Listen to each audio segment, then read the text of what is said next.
ஒரு பொன் மாலை பொழுது சிங்கப்பூர் விமான நிலையத்தின் வெளிவட்ட சாலை பகுதியில் தன்னுடைய நண்பருடன் நடைபயிற்சி மேற்கொண்டு இருந்தார் கவி பேரரசு வைரமுத்து. அப்போது எதிரே வந்த பெரியவர் வைரமுத்துவை அடையாளம் கண்டு கொண்டார். வைரமுத்து எழுதிய ஆயிரக்கணக்கான பாடல்களில் தன் மனதுக்கு மிகவும் நெருக்கமான பாடல் என்று பொற்காலம் படத்தில் இடம்பெற்ற தஞ்சாவூர் மண்ணு எடுத்து பாடலை குறிப்பிட்டார்.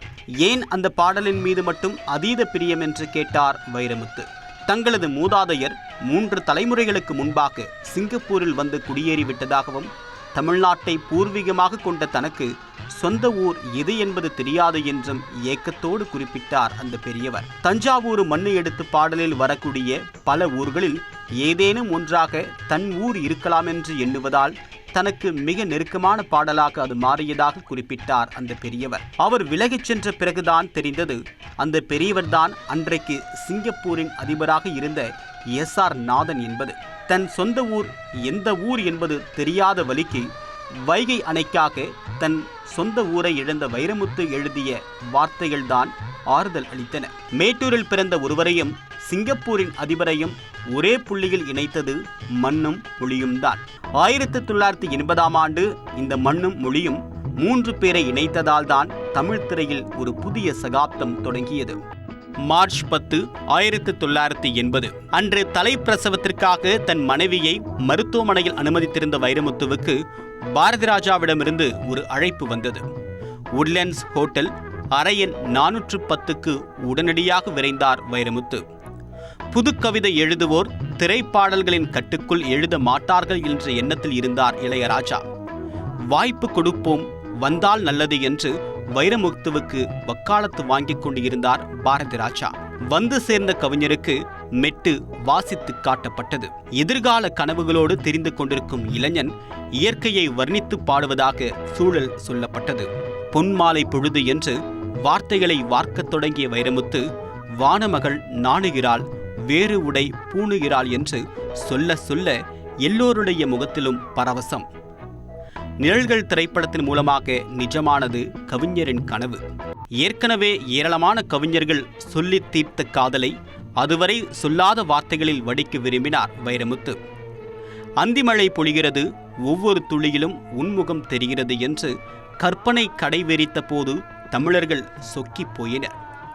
கொஞ்சம் இரு, நெஞ்சு பொறு, தாவணி விசிறிகள் வீசுகிறேன் என்று ஒரு காதலியின் கரிசனத்தை பதிவு செய்த போது பரவசமானார் கமல்ஹாசன். இந்த தாவணி விசிறிகள் என்ற வார்த்தையை எங்கு பிடித்தீர்கள் என்று வைரமுத்துவின் ராஜ பார்வையை வியந்து கேட்டார் கமல். பொன்மாலை பொழுது மூலமாக உருவான இளைஞர் கூட்டணி தமிழ் திரைக்கு புதிய சூரியோதயத்தை காட்டியது. திரைப்பாடல்களுக்கு என்று ஒரு நடை இருக்க அதிலும் கவிதையை புகுத்த முடியும் என்று புறப்பட்டார் வைரமுத்து. முகிலினங்கள் அலைகிறதே, முகவரிகள் தொலைந்தனவோ, முகவரிகள் தவறியதால் அழுதிடுமோ, அது மழையோ என வானம் வரை உயர்ந்த கற்பனை தமிழ்நாட்டின் திறந்து கிடந்த காதுகளுக்கு தீனியிட்டு நிறைத்தது. பாலச்சந்திரன் தண்ணீர் தண்ணீர் படத்திற்கு எல்லா பாடல்களையும் எழுதுவதற்கு ஒப்பந்தமாகி இருந்தார் கவியரசர் கண்ணதாசன். 2 பாடல்கள் மட்டுமே பதிவான நிலையில் திடீரென்று அவர் மருத்துவ சிகிச்சைக்காக அமெரிக்கா செல்ல நேரிட்டது. பாடல் பதிவை விரைந்து முடிக்க வேண்டிய நிர்பந்தத்தில் இருந்த பாலச்சந்தர் கண்ணதாசனிடம் தொடர்பு கொண்டு பேசினார். தான் வரும் வரை காத்திருக்க வேண்டாம் என்றும் வேறு யாரையாவது வைத்து பாடல்களை எழுதி கொள்ளும்படியும் சொல்லிவிட்டார் கண்ணதாசன். வைரமுத்துவை எழுத வைக்கலாம் என்று பாலச்சந்திரிடம் படக்குழு சொல்ல அவரும் ஒப்புக்கொண்டார். ஆனால் மெல்லிசை மன்னர் MS விஸ்வநாதனுக்கு இதில் உடன்பாடு இல்லை. கவிஞரின் இடத்தில் புதிய இளைஞரா என்று அரைக்குறை மனதோடு சம்மதித்தார். தண்ணீர் இல்லாமல் தவிக்கும் ஒரு கிராமத்து மக்கள் தாங்களே கால்வாய் ஒன்றை வெட்டும் முயற்சியில் இறங்குகின்றனர். அவர்களின் எழுச்சியை வெளிப்படுத்தும் பாடலாக அமைய வேண்டும் என்பது சூழல். தண்ணீர் இன்றி தவிக்கும் மக்களின் எழுச்சியை வெளிப்படுத்த கட்டுக்கடங்காத காட்டாற்று வெள்ளம் போன்ற மெட்டு ஒன்றை கொடுத்தார் MSV. சவாலை தனக்கு சாதகமாக்கிக் கொள்வது என்ற தீர்மானத்துடன் வந்த வைரமுத்து தடதடத்த மெட்டுக்கு பொருத்தமான வார்த்தைகளை தொடுத்தார். வறுமை எங்கள் வீட்டில் வந்து வசதியாக வாழுதே என்று வறுமைக்கும் செழுமையான வார்த்தைகளை வடித்தெடுத்த கவிஞரை கட்டித் தழுவி பாராட்டினார் MSV. வானம் எனக்கு ஒரு போதி மரம் என்று வான் பார்த்து வழிநடந்த வைரமுத்துவை இந்த உச்சிக்கு உயர்த்தி பிடித்தது தமிழ். இயக்குனர் ஸ்ரீதரின் நினைவெல்லாம் நித்யா படத்திற்கு ஒரு பாடலை எழுதும் வாய்ப்பு கவிஞருக்கு வந்தது. வழங்கப்பட்ட மெட்டுக்குள் இனிவரும் முனிவரும் தடுமாறும் கனிமரம் என்று காதலியை வர்ணிக்கும் வார்த்தைகளை அடைத்த வைரமுத்துவின் வித்தையை கண்டு வியந்த ஸ்ரீதர் அந்த படத்தின் அத்தனை பாடல்களையும் வைரமுத்துவுக்கே கொடுத்தார். அதுவரை ஒலித்திடாத சொல்லாடல், மறுமுறை கேட்க வைக்கும் உவமைகள், வாயோடு ஒட்டிக்கொள்ளும் வட்டார வழக்கு என்று தன் கற்பனை மூலமாக தமிழுக்கு புது ஒப்பனை செய்தார் வைரமுத்து. ஒரு காதலன் தன் காதலியை வர்ணிக்கும் பாடல்கள் பல்லாயிரக்கணக்கில் தமிழில் வந்திருக்கின்றன.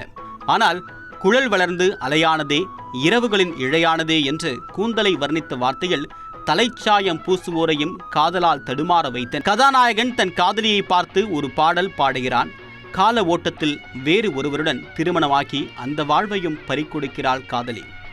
விதவையாக நிற்கும் போது அவள் நிலை கண்டு வருந்தே ஒரு பாடல் பாடுகிறான் காதலன்.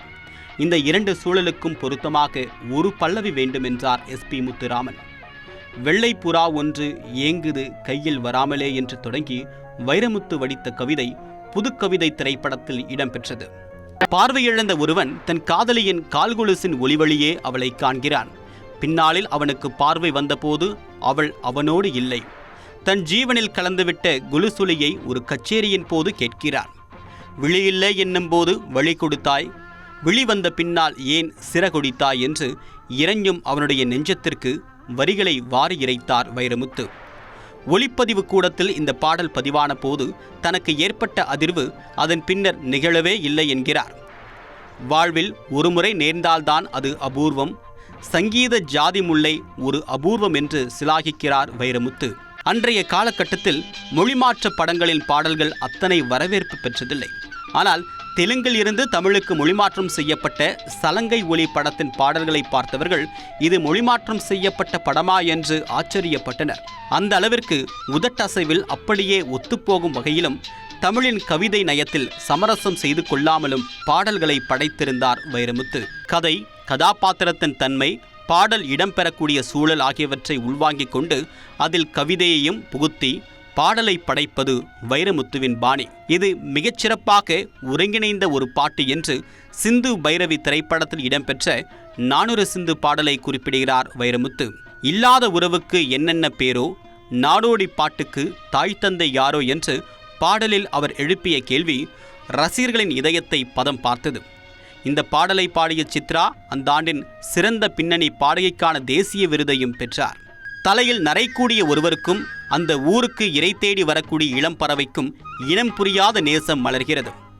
பொருந்தா காதலை சொன்ன பாரதிராஜாவின் இந்த கதைக்கு தன் வரிகளின் மூலமாக மரியாதை செய்தார் வைரமுத்து. மந்தையில நின்னாலும் நீ வீரபாண்டி தேரு என அந்த பெரிய மனிதரின் பேராண்மையை தேனி மாவட்டத்தின் வட்டார வழக்கில் பதிவு செய்து தன் முதல் தேசிய விருதை தட்டிச் சென்றார் வைரமுத்து. 6 ஆண்டுகள் இணைந்து காலத்தால் அழியாத பல பாடல்களை படைத்தது இளையராஜா வைரமுத்து என்னும் இசை கூட்டணி. மண்ணும் மொழியும் சேர்ந்து கட்டிய அந்த கூடு ஏதோ சில காரணங்களால் கலைந்து போனது. வருத்தங்களும் திருத்தங்களும் தானே வாழ்க்கை என்பதை உணர்ந்திருந்த வைரமுத்து பொன்மாலை பொழுதில் தொடங்கிய தன் பயணத்தின் புதிய விடியலுக்காக காத்திருந்தார். 1992ஆம் ஆண்டு அந்த நேரம் கூடியது. மணிரத்னம் இயக்கக்கூடிய புதிய படம் ஒன்றுக்கு பாட்டெழுத அழைப்பு வந்தது. AR ரஹ்மானின் முதல் திரை மெட்டுக்கு தன் ஆசைகளை எல்லாம் கோர்த்து அலங்கரித்தார் வைரமுத்து. இந்த பாடல் அவருக்கு 2வது தேசிய விருதையும் AR ரஹ்மானுக்கு முதல் தேசிய விருதையும் பெற்றுத்தந்தது. 90களின் தொடக்கத்தில் பாலச்சந்திரன் கவிதாலயா நிறுவனம் தயாரித்த வானமே எல்லை, அண்ணாமலை, ரோஜா என்று 3 படங்களுக்கும் வைரமுத்து தான் எல்லா பாடல்களையும் எழுதினார். அண்ணாமலை திரைப்படத்தில் கொண்டையில் தாழம்பூ பாடல் உருவாகி கொண்டிருந்தது. கூடையில் என்ன பூ, குஷ்பு என்று ஜனரஞ்சகமான வரிகளை இட்டிருந்தார் வைரமுத்து. அதற்கு படக்குழுவில் மாறுபட்ட கருத்து இருந்த நிலையில் அங்கு வந்தார் ரஜினி. அவரிடம் பாடல் பாடி காட்டப்பட்டது. குஷ்பு என்ற பெயரை கேட்டதும் வளர்ந்த ரஜினி, அப்போ என் பெயர் வருமா என்று ஆசையாக கேட்க, என்றுமே ராஜா நீ ரஜினி என்று பாடல் பதிவானது. ரோஜாவுக்கு பின் மணிரத்னம், AR ரஹ்மான், வைரமுத்து என்ற புதிய கூட்டணி அடுத்தடுத்த அசுர பாய்ச்சல்களை நிகழ்த்தியது. பம்பாய் திரைப்படத்தில் கட்டுக்காவல்களை கடந்து காதலனை தேடி வரும் காதலி இன்று கண்ணீரும் தித்திக்கிறதே என்று கரைந்தது ரசிகர்களின் இதயங்களில் நிறைந்தது. அந்த காலகட்டத்தில் உருவான ஷங்கர், AR ரஹ்மான், வைரமுத்து என்ற மற்றொரு கூட்டணியும் தமிழ் ரசிகர்களுக்கு இசைத்தேன் வார்த்தது. ஜீன்ஸ் திரைப்படத்தில் ஒரு பிரம்மாண்டமான சூழலுக்கு பாட்டு எழுதும் வாய்ப்பு வந்தது. உலகின் 7 அதிசயங்களின் வழியே அந்த பாட்டு பயணிக்கிறது. அதனூடே காதலியை வர்ணித்து காதலன் பாடுவதாக அமைய வேண்டும் என்கிறார் ஷங்கர். காட்சியில் காட்டாத அதிசயங்களை எல்லாம் பாடலில் பட்டியலிட்ட வைரமுத்து உலகில் 7 அதிசயங்கள் 8வது நீ என்று காதலியை சொல்வதாக கற்பனையாக பறக்கவிட்டார். அது என்னவோ ஐஸ்வர்யா ராய்க்கு எழுதும்போது மட்டும் கர்ணனை போல வர்ணனை பொழிகிறது வைரமுத்துவுக்கு. 50 kg தாஜ்மஹால், ஃப்ளைட்டில் வந்த நந்தவனம் என்றெல்லாம் அழகின் இலக்கணத்தை வர்ணிப்பவர் அந்த பாடல்களில் தமிழின் இலக்கணத்தையும் முன்வைக்கிறார். கண்ணோடு காண்பதெல்லாம் பாடலில் சலசல சலசல இரட்டை கிழவி, தக தக தக தக இரட்டை கிழவி என்று இரட்டை பிறவிகளை இரட்டை கிழவியோடு ஒப்பிட்டவர். ராவணன் படத்தின் கல்வரே பாடலில் கசட தபரவோடு கலவியை ஒப்பிடுகிறார். வலிமிகும் வலிமிகா இடங்கள் தமிழுக்கு தெரிகிறதே, தங்களுக்கும் தெரிகிறதா என்று நாயகனை பார்த்து நாயகி கேட்பதாக அமைந்த இந்த பாடல் அந்தரங்கத்தின் அடித்தளத்தை அசைத்து பார்ப்பதாக அமைந்தது. இலைமறை காய்மறையாக சொல்லப்படக்கூடிய தாம்பத்தியத்தை இங்கிதமாக சங்கீதத்தில் இணைத்தவர் வைரமுத்து. உயிரே திரைப்படத்தின் நெஞ்சினிலே நெஞ்சினிலே பாடலில் வானிலா நானுமே முகில் எடுத்து கண் மூடுமே என்று காதல் வாழ்வின் கூடலை வார்த்தைகளில் காட்சிப்படுத்துகிறார். உயிரே திரைப்படம் ஹிந்தி, தமிழ் என்று 2 மொழிகளில் தயாரானது. ஹிந்தியில் குல்சாரும், தமிழில் வைரமுத்துவும் பாடல்களை எழுதினர். தமிழ் பாடல் வரிகளை கேட்ட குல்சார் அசந்து போனார். ஒரு ரயில் நிலையத்தில் தான் சந்தித்த பெண்ணை தேடிக்கொண்டிருக்கிறான் நாயகன். இந்த சூழலுக்கான மெட்டுக்கு ஹிந்தியில் அந்நியரே நீங்கள் எப்போதாவது எங்கிருந்தோ அழைக்கிறீரோ என்று எழுதியிருந்தார் குல்சார். ஆனால் பூங்காற்றிலே உன் சுவாசத்தை தனியாக தேடி பார்த்தேன் என்று காதலும் கவிதையும் குழைத்து எழுதினார் வைரமுத்து. கதாநாயகன் வானொலியில் பணிபுரிகிறான் என்பதால் காற்றின் அலைவரிசை கேட்கிறதா என்று சரணத்தில் விவரம் சேர்த்திருப்பார். திரை பாடல்களில் இலக்கியத்தை இணைத்தவருக்கு சங்க இலக்கிய வடிவிலேயே ஒரு பாடலை படைக்கக்கூடிய வாய்ப்பு கிடைத்தால் விடுவாரா? 2 திரைப்படத்தில் இடம்பெற்ற நறுமுகையே நறுமுகையே பாடலில் யாயும் யாயும் யாராகியரோ என்றும் செம்புலம் சேர்ந்த நீர்த்துளி போல அன்புடை நெஞ்சம் கலந்ததென்ன என்றும் சங்கப்பாடல் வரிகளை புகுத்தி தமிழர் நெஞ்சில் தங்க வைத்தார். எம்ஜிஆருக்கு வாலி, எனக்கு நீங்கள் என்று எந்திரன் திரைப்படத்தின் இசை வெளியீட்டு விழாவில் வைரமுத்துவுக்கு கௌரவம் சேர்த்தார் சூப்பர் ஸ்டார் ரஜினிகாந்த். முத்து படத்தின் பாடல் கம்போசிங்கில் இருந்தபோது மாமன்னர் அலெக்சாண்டரின் கதையை ரஜினிக்கு சொன்னார் வைரமுத்து. சவப்பெட்டியில் தன் உடலை வைத்து எடுத்து செல்லும்போது 2 கைகளும் வெளியே தெரியும்படி விடுமாறு தன்னுடைய பணியாளர்களிடம் கூறியிருந்தார் அலெக்சாண்டர். உலகத்தையே வென்ற மாமன்னன் இறக்கும்போது எதையும் எடுத்து செல்லவில்லை என்பதை உலகுக்கு உணர்த்தக்கூடிய வகையில் அதனை செய்யுமாறு கூறியிருந்தார். இது ரஜினிக்கு பிடித்து போக அதனை அப்படியே பாடலாக்க முடியுமா என்றும் கேட்டார். கருத்தை மட்டும் பாடலாக்குகிறேன் என்ற வைரமுத்து வடித்ததுதான் மண்ணின் மீது மனிதனுக்கு ஆசை, மனிதன் மீது மண்ணுக்கு ஆசை என்ற வரிகள். 90களில் கொண்டாடப்பட்ட பாடல்களின் ஒட்டுமொத்த குத்தகைக்காரராக இருந்த இசையமைப்பாளர் தேவாவுக்கு ஒரு மெலடி பாடலுக்கு இசையமைத்து பேர் வாங்க வேண்டும் என்ற ஆசை இருந்தது. அது ஆசை படத்தில் வைரமுத்துவுடன் இணைந்து இருந்தபோது நடந்தேறியது. புல்வெளி புல்வெளி, பனித்துளி பனித்துளி என்று அடுக்கு தொடர்களால் அமைந்த அந்த பாடலுக்கு இசையமைத்து தன்னுடைய ஆவலை தனித்து கொண்டார் தேவா. காதல் எப்போதும் மாறுவதில்லை என்ற போதும் காதல் உறவில் காலத்துக்கேற்ப மாறுதல்கள் நிகழ்ந்து கொண்டுதான் இருக்கின்றன. காதலனும் காதலியும் அழைத்து கொள்ளக்கூடிய முறை சுவாமி, அன்பே என்று தொடங்கி பிறகு பெயர்களுக்கு மாறி தற்போது வாடா போடா யுகத்தில் வந்து நிற்கிறது. காதலின் இந்த சமத்துவ மாற்றத்தை சங்கீதத்தில் முதலில் பதிவு செய்தவர் வைரமுத்துதான். நினைத்தாலே சுகம்தானடா, நெஞ்சில் உன் முகம்தானடா என்று நேருக்கு நேர் திரைப்படத்திற்கு எழுதிய வரிகள் புதுமை காதலின் முகவரியாக அமைந்தன. ரஜினி, கமலை கடந்து இளைய தலைமுறை மாஸ் நடிகர்களான விஜய், அஜித்துக்கும் இனிய தமிழில் பாடல்களை படைத்தார் வைரமுத்து. மின்னலை பிடித்து மேகத்தில் குழைத்து பெண்ணென்று படைத்து வீதியில் விட்டுவிட்டான் என்று ஷாஜகான் திரைப்படத்திற்கு அவர் வடித்த பாடல் தமிழின் தாஜ்மஹாலாக உருவெடுத்தது. வாழ்வில் தான் ஆசைப்பட்ட எதையுமே அடையாத ஒருவன் தன் ஆசைகளையெல்லாம் பட்டியலிட்டால் என்னவெல்லாம் இருக்கும். அமர்கலம் திரைப்படத்தில் சத்தமில்லாத தனிமை கேட்டேன் என்று தொடங்கும் பாடல் நாயகன் அஜித்தின் ஒட்டுமொத்த ஆசைகளையும் பத்தி பத்தியாக விவரிக்கும். தமிழின் மிக நீண்ட பாடலாக உருவெடுத்த இந்த பாடல் அஜித் மற்றும் இசையமைப்பாளர் பரத்வாஜின் முக்கியமான பாடல்களின் பட்டியலில் முதல் இடத்தில் இருக்கிறது. இலக்கியம், தத்துவம் மட்டுமின்றி விஞ்ஞானத்தின் கூறுகளையும் விரலிடக்கில் செருகி பாடல்களை படைத்தார் வைரமுத்து. எல்லா கவிஞர்களும் நிலாவை பாடிக்கொண்டிருக்க சந்திரனை தொட்டது யார், ஆம்ஸ்ட்ராங்கா, சத்தியமாய் தொட்டது யார், நான் தானே என்று பாட்டெழுதி அறிவியல் உலகை அதிர வைத்தார். எந்திரன் திரைப்படத்தில் நீ நியூட்டனின் விதியா, 1000 விண்மீன் திரட்டிய புன்னகையா என்று ஆய்வு கூறிய வரிகளையும் தேர்ந்தெடுத்தவர். பட்டாம்பூச்சி கால்களை கொண்டு ருசி எறியும், காதல் கொள்ளும் மனித பூச்சி கண்களை கொண்டு ருசி அறியும் என்று அறிவியல் தகவல்களையும் அடுக்குகிறார். தன் தமிழின் வழியே மனித உறவுகளையும் உணர்வுகளையும் படம் பிடித்த வைரமுத்து இதுவரை 7 தேசிய விருதுகளை வாங்கி குவித்திருக்கிறார். அவருடைய பாடலுக்கு மரியாதை செய்த ரசிகர்களில் ஒருவராக இருந்தவர் சிங்கப்பூர் அதிபர் SR நாதன். கடந்த 2016ஆம் ஆண்டு அவர் காலமானார்.